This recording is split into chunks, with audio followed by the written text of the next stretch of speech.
Hello, welcome to R&R, where bad media from the past needs a beating.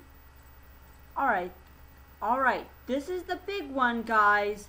All those stupid things I summed up in the top 5 countdown back in November are all summed up here.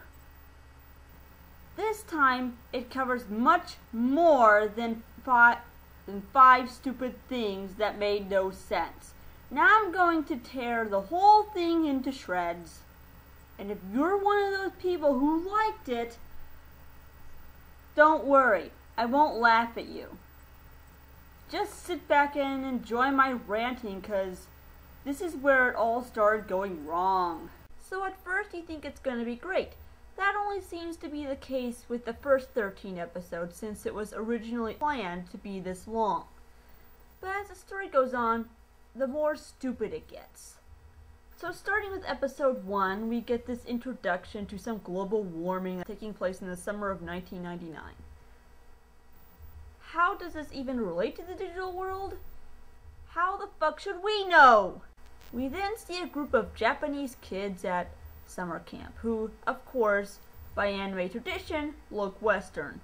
The character introduction, however, doesn't talk about the more important traits in the dub, other than side notes. My name's Ty. This is Sora. She's okay for a girl. What? And Matt's too cool. Just look at that haircut. And this little kid is Izzy. He should have gone to computer camp. That's me. I'll bet you can guess her favorite color on the first try. TK is Matt's dopey little brother. Oh, and this is Joe. But don't ever scare him. He'd probably wet his pants. Somehow a blizzard sets in despite the fact that global warming is taking place, but what the hell? Of course, if I don't remember mentioning this in my countdown, stuff often happens out of left field.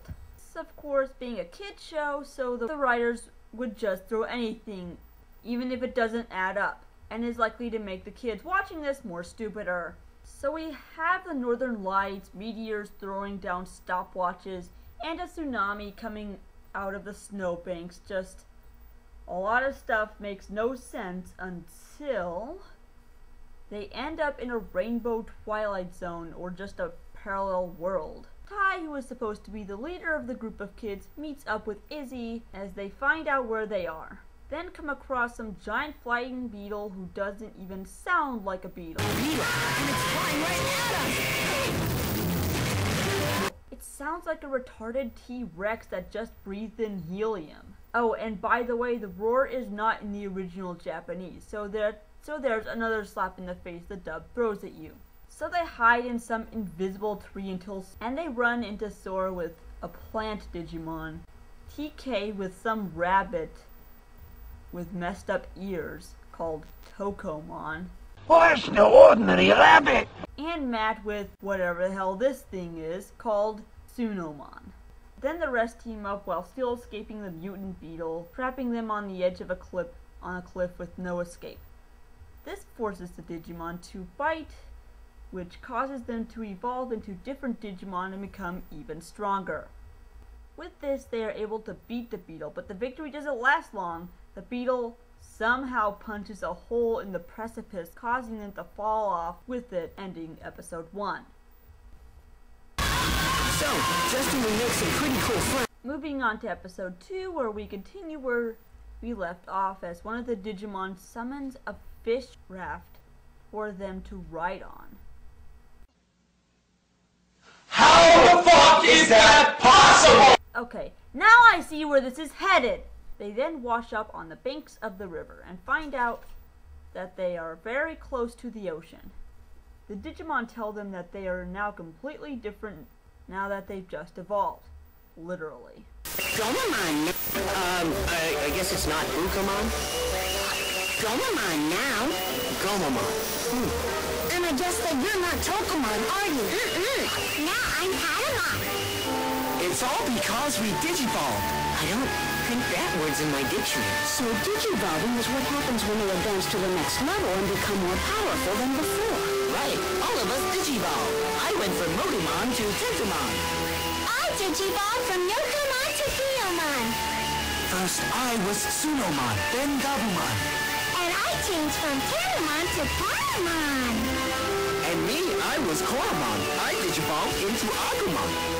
Kids start running to the beach and find some telephone booths, and are even stupid enough to think that they still work! They do, but not in a way that's useful. More like a nasty prank, so to speak.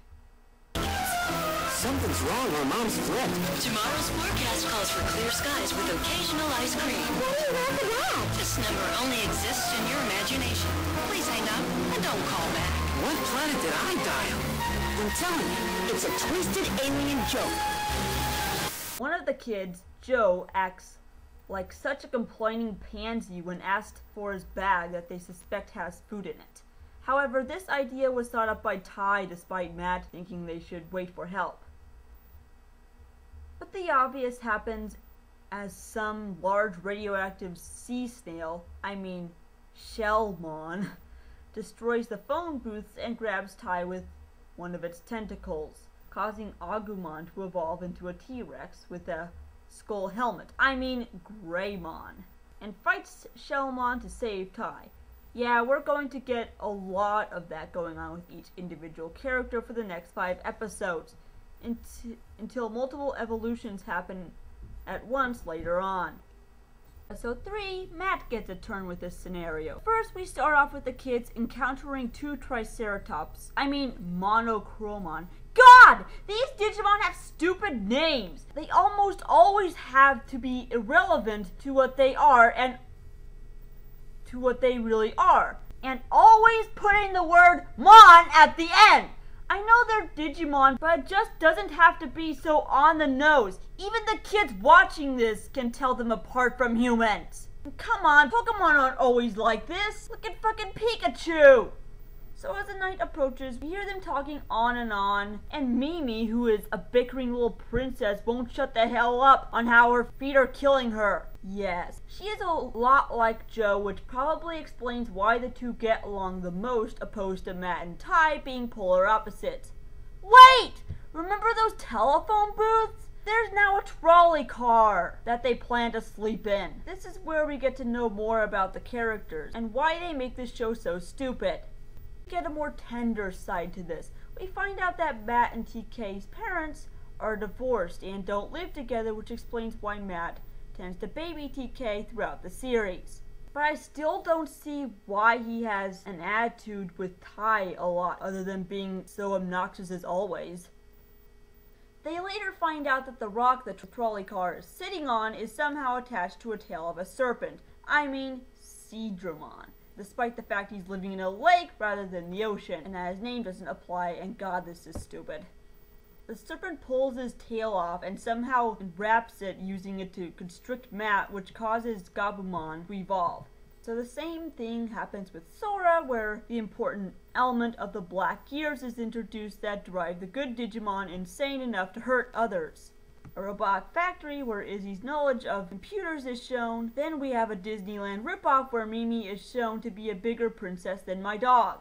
Weirdest of all, there's green slime Digimon that throw pink crap at them after listening to that god-awful song they all sing at the beginning of the episode.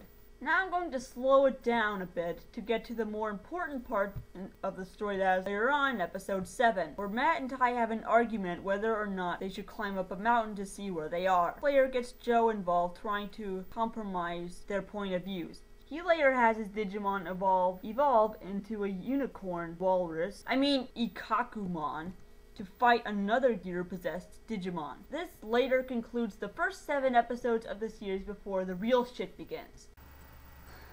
So stay tuned next time when we cover episodes 8 through 13. This is Marlo Nama, signing off.